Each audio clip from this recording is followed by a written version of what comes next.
প্রিয় দেশবাসী, ভাই ও বোনেরা, তারুণ্যের শক্তি জেগে উঠেছে।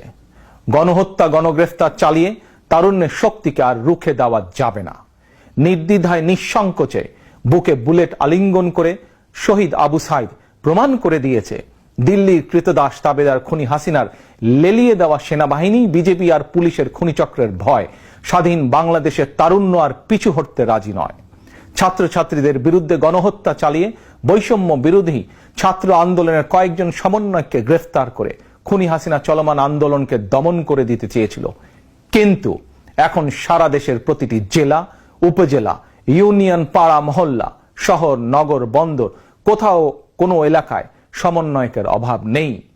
একজন গ্রেফতার হলে সঙ্গে সঙ্গে আরেকজন ছাত্র কিংবা ছাত্রী সমন্বয়কের দায়িত্ব গ্রহণ করে আন্দোলন অব্যাহত রেখেছেন। খুনি হাসিনা পতনের এই আন্দোলন এভাবে এখন সারা দেশে